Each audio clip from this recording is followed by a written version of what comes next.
Bismillahirrahmanirrahim. Assalamualaikum warahmatullahi wabarakatuh.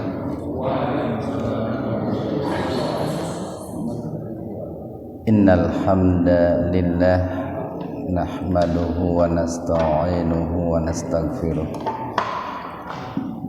Wa na'udzu billahi min syururi anfusina wa sayyiati a'malina. May yahdihillahu fala mudhillalah wa may yudlilhu fala hadiyalah.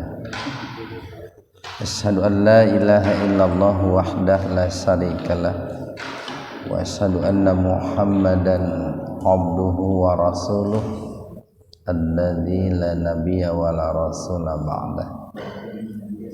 Hadirin ikhwatul iman, jemaah kuliah subuh, mudah-mudahan senantiasa diberikan hidayah dan maghfirah Allah Subhanahu wa taala. Pada kesempatan subuh kali ini, kajian tafsir di Majelis Tafsir Iliyin ini mengkaji surat Al-Baqarah ayat 198. Al-Baqarah ayat 198. Halaman 31.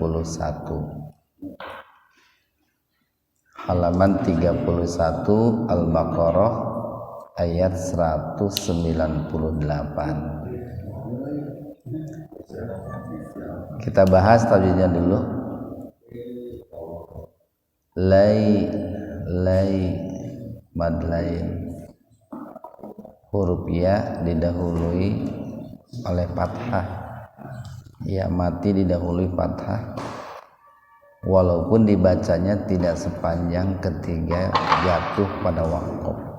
Lai alai sama mad lain. Kum idhar safawi.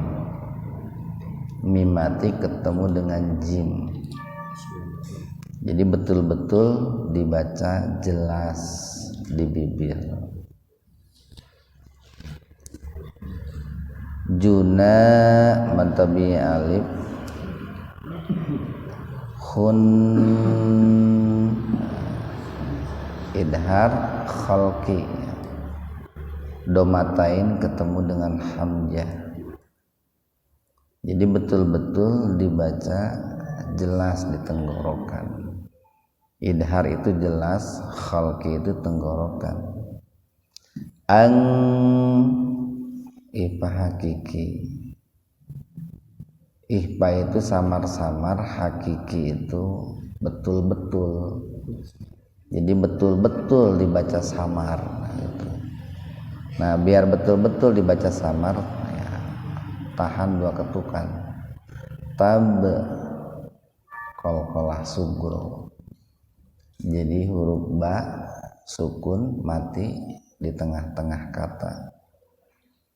Dipantulkan, ya, dikolkolahkan sugro secara ringan.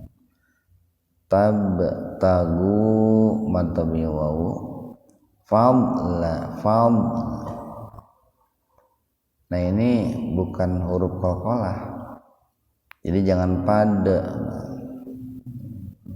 Itu rata-rata banyak membaca itu padelan, di fam karena bukan huruf qalqalah itu. Fam lam idgham bigunna, fathatain ketemu dengan mim, jadi membacanya dimasukkan ke mim, diidghamkan, bigunna dengan mendengung. Alifnya diabaikan saja itu. Mir qalqalah idgham bila guna. Yang tadi idgham bigunnah, yang ini idgham bila guna. Jadi dimasukkan ke huruf ro tanpa mendengung. Mir rabbikum. Nah, rabbi jangan lupa itu. Ba-nya itu di tasdid. Ikhwanu fiddin arsyadakumullah. Al-Baqarah ayat 198 ini masih berbicara seputar ibadah haji. Kalau dalam ayat 197 itu berbicara tentang hal-hal yang dilarang dilakukan ketika menunaikan ibadah haji. Pertama adalah berbuat rofas.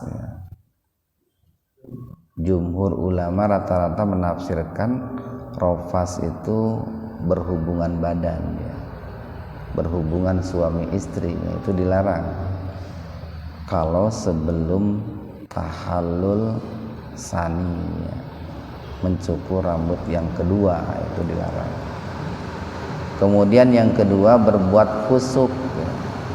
Berbuat kefasikan, ya. Berbuat kemunafikan. Umpamanya berbuat fusuk itu cukup banyak, ya, modelnya itu. Yang penting itu keluar dari ketaatan kepada Allah. Karena pada hakikatnya yang namanya ibadah itu esensinya adalah ketundukan, Pak. Ketundukan seorang hamba kepada Allah, kepatuhan seorang hamba kepada Allah. Jadi kalau dia itu keluar dari kepatuhan kepada Allah, maka itu telah berbuat fusuk, telah berbuat fasik. Seperti Allah melarang memotong kuku, nah itu. Lalu dia memotong kuku berarti dia keluar dari ketaatan. Allah melarang membunuh binatang, lalu dia membunuh binatang, berarti dia itu keluar dari ketaatan atau tidak patuh lah. Kemudian yang ketiga dilarang untuk berbantah-bantah, ya. Termasuk hal-hal yang bisa menjurus kepada pertengkaran. Jadi kadang awalnya orang itu berbantah-bantah tentang agama, tapi seringkali ujungnya itu bertengkar. Nah itu harus dihindari, ya, terutama ketika ibadah haji. Nah adapun di 198 ini itu berbicara hal-hal yang dianjurkan atau dibolehkan ketika menunaikan ibadah haji. Laisa, bukanlah, alaikum, atas kalian, atau tidaklah atas kalian, junahun, dikatakan sebuah dosa, gitu. Sehingga nanti bisa diterjemahkan begini, kalau dalam bahasa bebasnya begini, laisa junahun alaikum, nah gitu Pak, tidak berdosa bagi kalian, tidak ada larangan bagi kalian, tidak disempitkan oleh Allah atas kalian, gitu Pak. Apa angtabtagu, nah itu, kalian mencari fadlan, karunia, mirrabbikum, dari Rob kalian. Jadi tidak berdosa bagi kalian. Kalian di sini adalah orang-orang yang sedang menunaikan ibadah haji, Pak. Jadi manakala nih kita sedang menunaikan ibadah haji, maka tidak dilarang oleh Allah untuk mencari karunia Allah, untuk mencari rizki Allah, katakanlah untuk berdagang, gitu Pak. Kecuali kalau berdagangnya itu di Masjidil Haram atau di Masjid Nabawi, kan ada larangan untuk berjual beli di masjid. Jadi selama itu bukan di dalam masjid, ketika orang itu menunaikan ibadah haji, itu tidak berdosa untuk mencari rezeki Allah, apapun modelnya gitu, apapun bentuknya. Katakanlah tadi berdagang gitu. Nah ini kalau kita baca asbabun nuzul ayat ini, dulu kan di zaman jahiliyah itu di sekitar Arafah itu Pak. Arafah itu kan tempat melaksanakan wukuf, dan wukuf itu merupakan inti daripada ibadah haji. Lamun cek bahasa kita mah ngahajikeun cenah. Makanya kan Nabi bersabda al hajju al wukuf bil arafah. Ibadah haji itu intinya adalah wukuf di padang Arafah. Dan itu salah satu perbedaan yang paling mencolok antara haji dengan umroh itu. Jadi kalau dalam umroh tidak ada wukuf di Arafah, dalam haji ada. Itu makanya Nabi bersabda al hajju al wukuf di Arafah. Haji itu adalah wukuf di padang Arafah. Nah, di zaman jahiliyah itu di sekitar Arafah itu ada beberapa pasar itu Pak. Barangkali Bapak yang sudah pernah ke sana kan ada pasar Ukaz itu Pak. Ada pasar apa tuh Maljinah di situ. Ada juga pasar ini Dul Majaz itu. Itu paling tidak ada 3 pasar itu di situ. Nah dulu orang-orang jahiliyah itu mereka biasa berjualan di pasar itu ketika musim haji itu. Nah kemudian ketika Islam datang gitu, para sahabat itu bertanya kepada Rasulullah SAW, ya Rasulullah, bolehkah kami berjualan gitu. Sedangkan kami sedang menunaikan ibadah haji. Kemudian turunlah ayat ini nih, dijawab oleh Allah, laisa alaikum junahun an tabtagu fadlam mir rabbikum. Tidak berdosa bagi kalian untuk mencari karunia Allah sementara kalian sedang menunaikan ibadah haji. Nah, jadi konsep dasar Islam, Pak, konsep dasar Islam itu rata-rata tidak menghentikan satu kebiasaan, tetapi biasanya meluruskan Pak suatu kebiasaan. Jadi banyak kebiasaan-kebiasaan orang zaman jahiliyah itu oleh Islam itu enggak dihilangkan tapi diluruskan, itu sebagian besar begitu.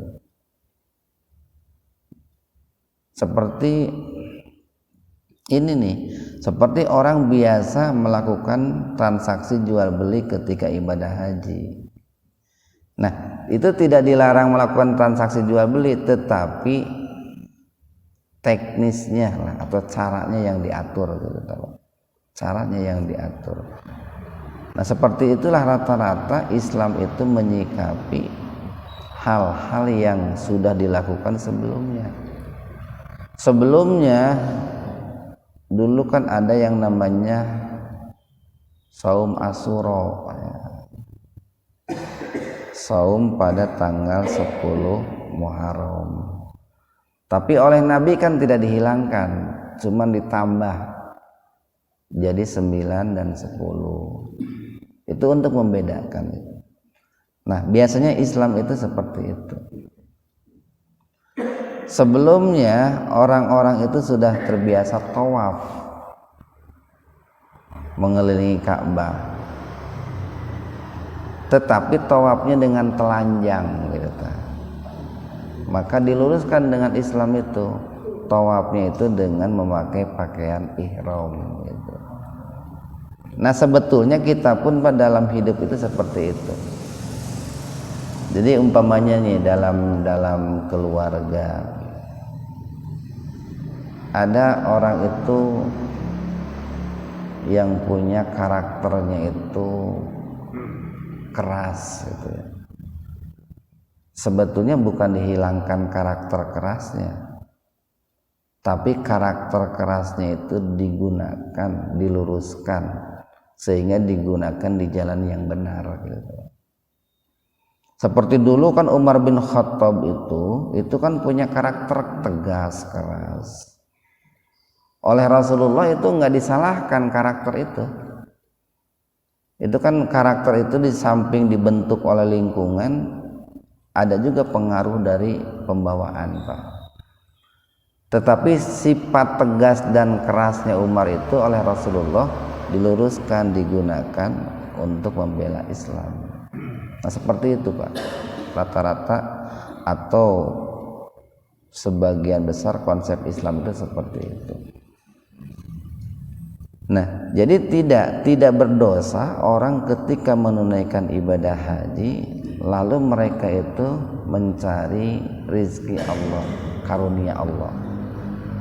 Cuman tentu harus memperhatikan waktu dan juga memperhatikan tempat. Dalam arti kalau memang itu adalah waktunya untuk melakukan manasik, ya jual belinya dihentikan dulu. Manasik itu kan bentuk jama dari mansak, mansakun, mansakani, manasik. Mansak itu ritual, Pak. Kan dalam ibadah haji itu ada ritual-ritual yang biasa dilakukan oleh jamaah haji. Nah disebutnya itu manasik haji, seperti sa'i, tawaf, kemudian melempar jumroh. Nah itu kan manasik, itu ritual-ritual ibadah haji. Kita lanjutkan nih. Fa'idha, maka apabila afadtum, nah afado itu bertolaklah, tum kalian, min Arafat, dari padang Arafah. Nah ini, apabila kalian itu bertolak dari padang Arafah atau kembali pulang meninggalkan padang Arafah, apa nih dianjurkannya itu? Fadhkuru, maka berzikirlah, maka ingatlah Allah ingdal mas'aril haram, yaitu di mas'aril haram. Apa mas'aril haram itu? Mas'aril haram itu tempat, Pak, tempat berdirinya imam. Itu di Zulhulaifah, di Muzdalifah. Jadi ada semacam tempat seperti bukit, Pak, di situ. Agak nonjol ke atas lah. Kayak Safa dan Marwah itu kan agak nonjol ke atas.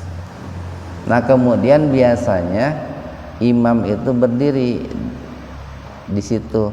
Nah, tempat itulah yang disebut dengan Mas'aril Haram. Jadi apabila kalian itu bertolak ya dari padang Arafah, maka kalian itu berzikirlah kepada Allah di Mas'aril Haram. Makanya dianjurkan untuk nginap, Pak. Jamaah haji itu biasanya kalau sudah wukuf di Arafah itu biasanya nginap di Muzdalifah sebelum mereka itu melempar jumroh, sebelum mereka itu mabit di Mina, sebelum mereka itu melempar jumroh ula, jumroh wusta, dan jumroh aqobah. Nah itu nginap dulu di Muzdalifah. Nah dulu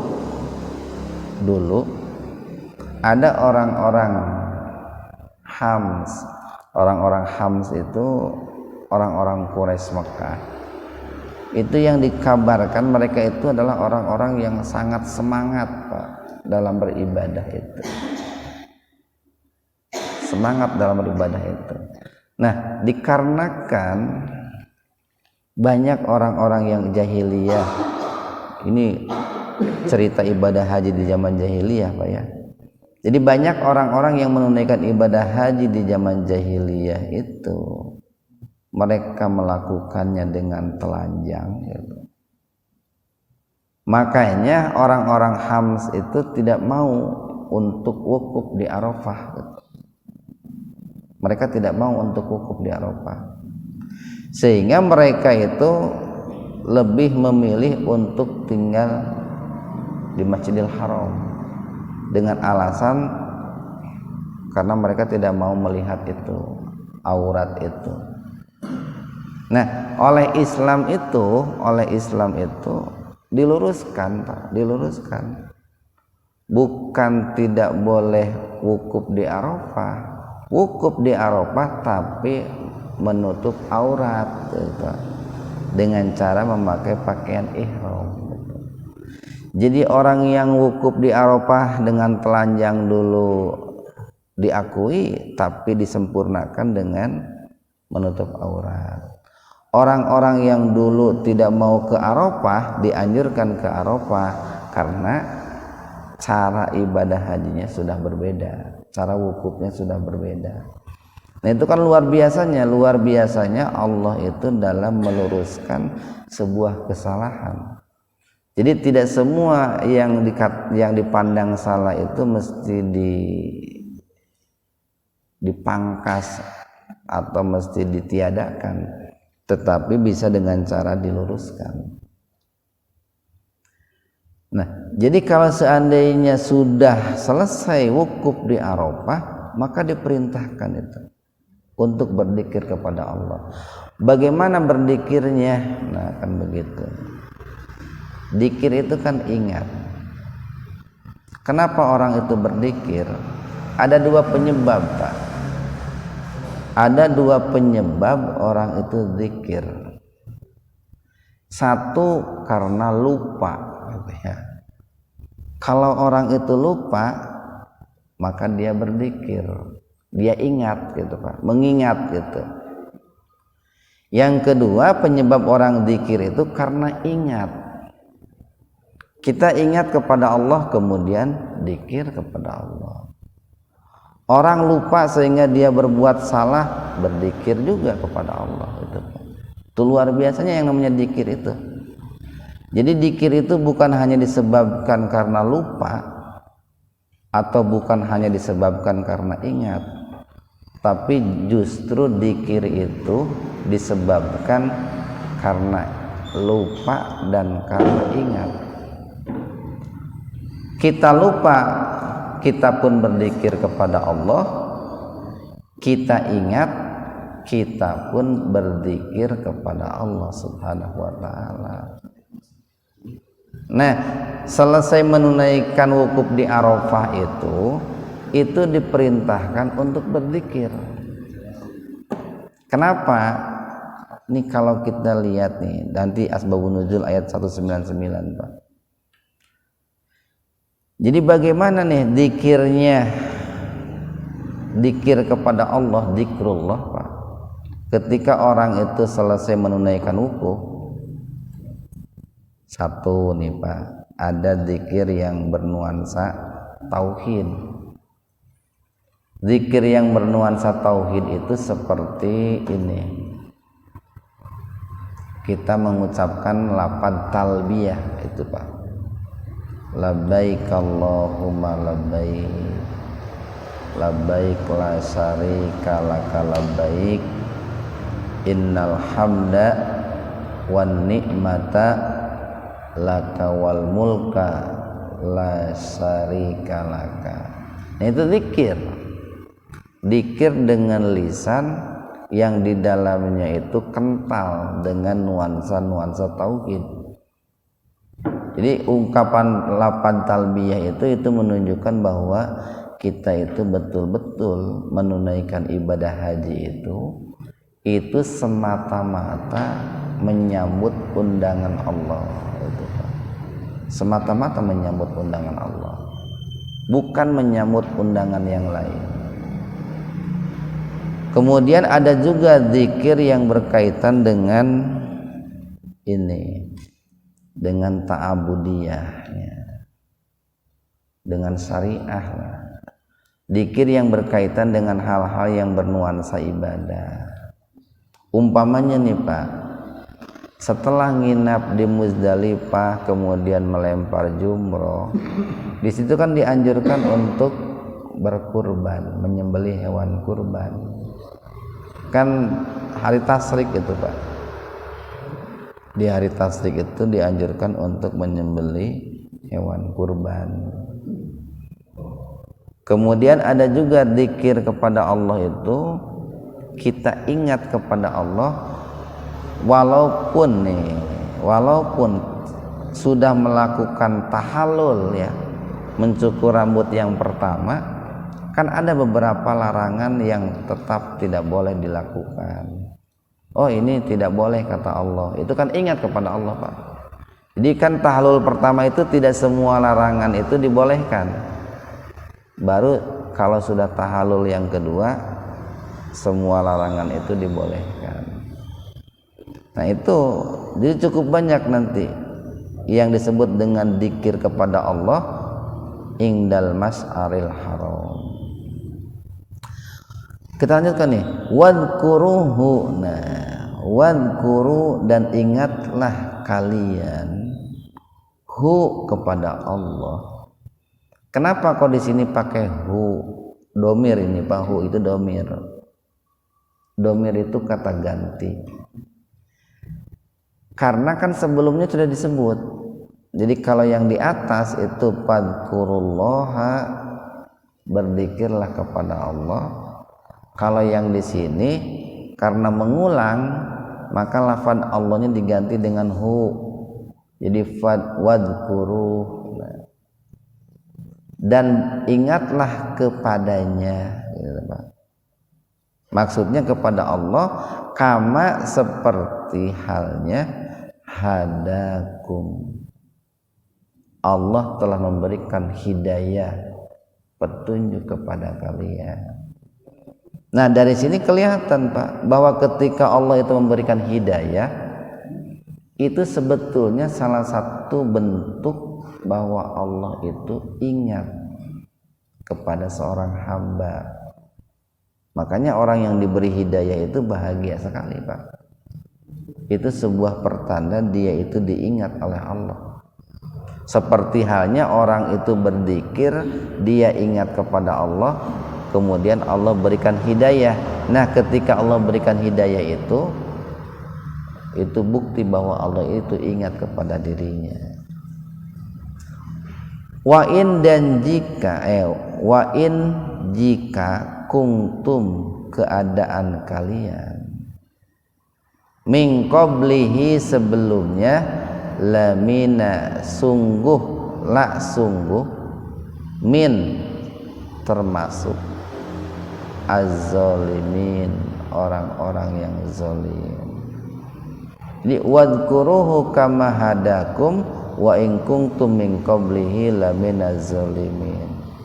Berzikirlah kalian kepada Allah sebagaimana Allah telah menunjukkan kalian ke jalan yang benar, di mana sungguh sebelumnya kalian itu termasuk orang-orang yang zalim. Bagaimana orang yang zalim di sini maksudnya? Dulu orang-orang bertawaf dengan telanjang. Nah, itu kan kezaliman. Lalu diberikan hidayah. Dulu orang itu menganggap bahwa orang yang sedang haji lalu mencari karunia Allah, rezeki Allah, itu dianggap sebuah dosa. Itu kan salah itu Pak. Lalu oleh Allah diluruskan, tidak mengapa. Dulu orang-orang itu setelah wukuf di Arafah itu mereka itu langsung bertolak meninggalkan Arafah, Bahkan sebagian ada yang tidak mau masuk Arafah karena dianggap bahwa oleh mereka itu di situ karena banyak yang telanjang, lalu setelah Islam datang pun tetap tidak mau ke Arafah.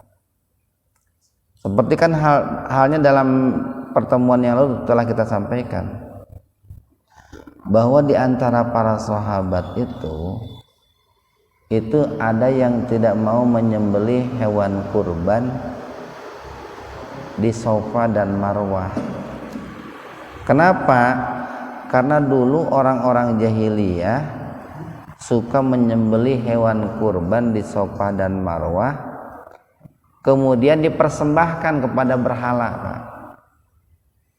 Dipersembahkan kepada patung-patung.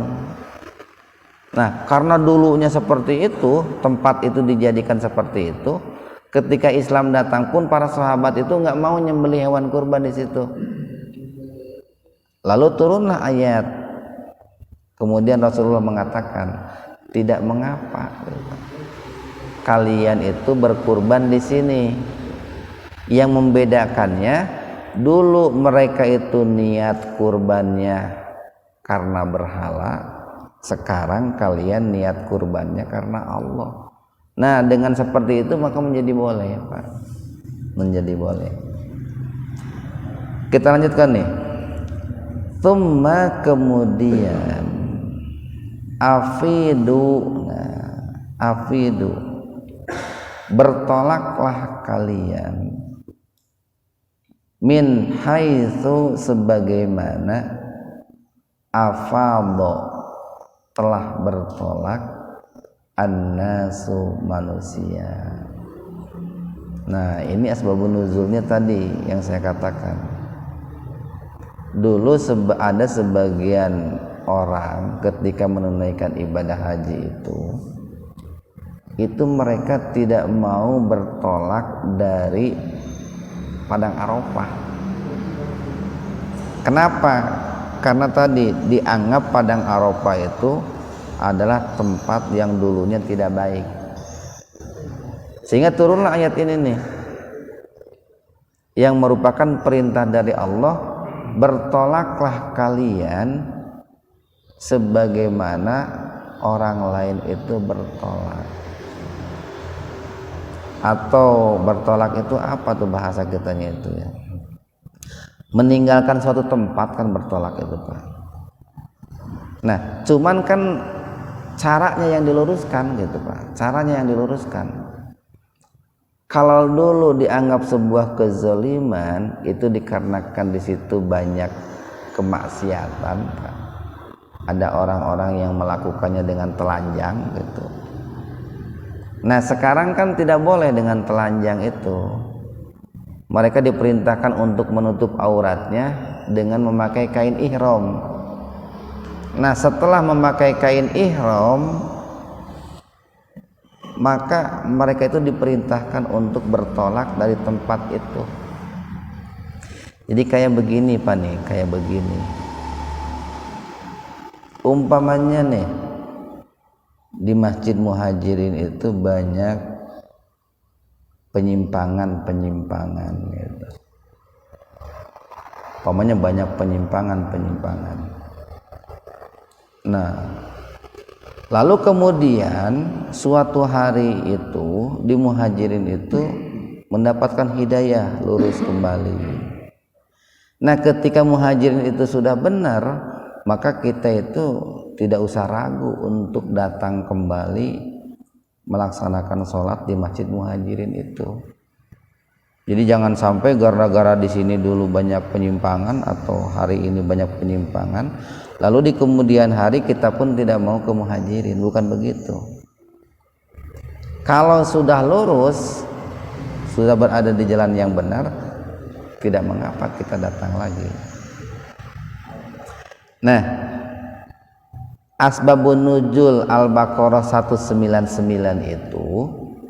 itu dikarenakan ada sebagian orang-orang Quraisy yang tidak mau bertolak dari Padang Arafah itu. karena memandang padang Arafah itu dulunya banyak orang-orang yang bertelanjang di sana. Kata Allah, sekarang itu tidak mengapa, kan mereka wukuf itu sudah pakai pakaian ihram, nggak seperti dulu lagi.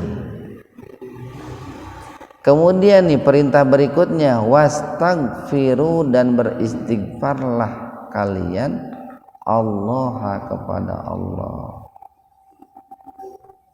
Beristighfarlah kalian kepada Allah Subhanahu wa taala. Nah, ini luar biasanya Pak nih. Luar biasanya ibadah dalam Islam.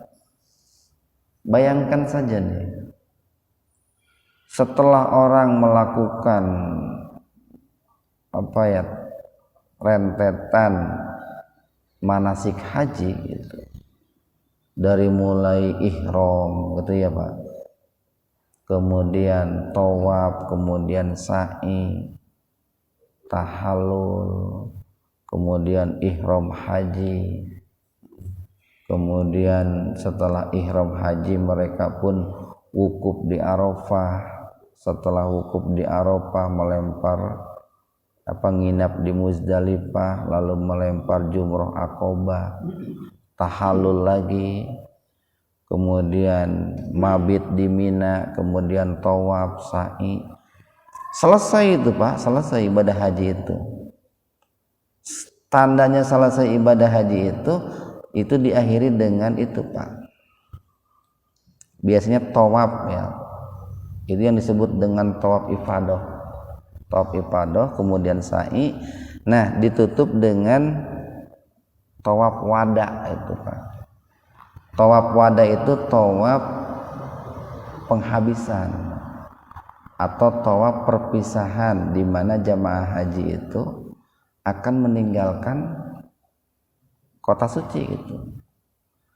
Tawaf wada itu sebagai pertanda bahwa mereka sudah selesai menunaikan ibadah haji. Perintah Allah apa itu Pak? Perintah Allah itu wastagfirullah, beristighfarlah kalian kepada Allah. Kenapa kok perintahnya itu istighfar? Padahal kan mereka itu bukan habis berbuat maksiat itu Pak, tapi mereka itu habis melaksanakan perintah Allah, menunaikan rukun Islam yang kelima, itu kan ibadah haji. Nah, disitulah luar biasanya Islam itu. Seperti kita kan habis sholat Pak, habis sholat, Assalamualaikum warahmatullahi wabarakatuh, Assalamualaikum warahmatullahi. Kalimat pertama yang diucapkan itu kan astagfirullahaladzim, astagfirullah, kan gitu. Padahal kita itu habis sholat itu Pak, kita habis puasa sebulan ya. Ditutupnya dengan apa itu? Dengan zakat fitrah itu kan. Zakat fitrah itu kan untuk mensucikan jiwa raga kita.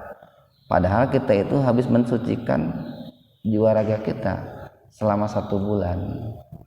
Nah, begitu pula orang itu sudah menunaikan ibadah haji, beres itu Pak. Perintah berikutnya itu apa? Wastagfirullah. Istighfarlah kalian kepada Allah. Kenapa nih? Apa rahasianya? Kenapa kok perintahnya itu istighfar? Satu nih Pak, istighfar itu kalau orang itu dalam menunaikan ibadah hajinya itu sempurna Pak, sempurna, maka istighfar itu bisa bernilai amal soleh,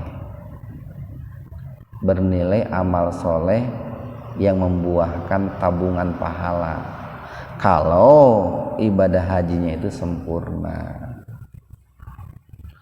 Yang kedua, kalau ibadah hajinya itu ada kekurangan lalu dia itu beristighfar, maka istighfar itu bisa menjadi kifarat, menjadi penambal dari kekurangan-kekurangan ketika menunaikan ibadah haji. Jadi dengan istighfar itu diharapkan kekurangannya menjadi sempurna. atau disempurnakan. Kemudian yang ketiga nih fungsi istighfar itu, karena begini nih Pak, liciknya setan Pak nih, liciknya setan. Ketika orang itu habis melaksanakan ibadah apapun itu Pak, setan itu langsung Pak gerak cepat dia masuk,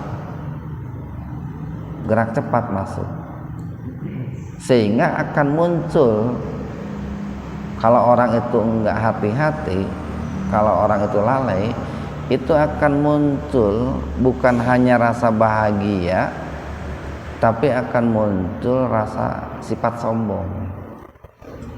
Kalau sebatas bahagia tidak mengapa itu Pak. Kita bahagia habis menunaikan salat berjamaah, bagus, itu wajar. Kita bahagia karena kita sudah mengeluarkan zakat, infak, sedekah, bagus. Kita bahagia karena kita sudah bisa menunaikan ibadah haji, ibadah umroh, bagus. Tapi seringkali dari bahagia itu oleh setan itu terus, sehingga orang itu menjadi bukan hanya bahagia, tetapi dia itu merasa besar kepala itu Pak. Orang itu menjadi merasa besar kepala. Nah, maka diperintahkan istighfar kepada Allah.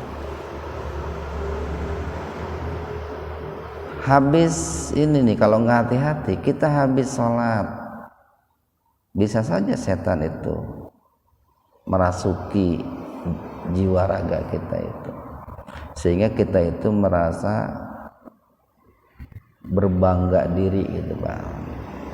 Kalau sudah disebut berbangga, itu kan ada konotasi di situ menyombongkan diri. Kita habis mengeluarkan zakat, infak, sedekah, lalu kemudian kita merasa berbangga diri, lalu kemudian meremehkan orang lain atau menjatuhkan orang lain. Nah, itu kan setan itu Pak. Kita habis menunaikan ibadah haji dan umroh, lalu kemudian merasa berbangga diri, lalu meremehkan orang lain.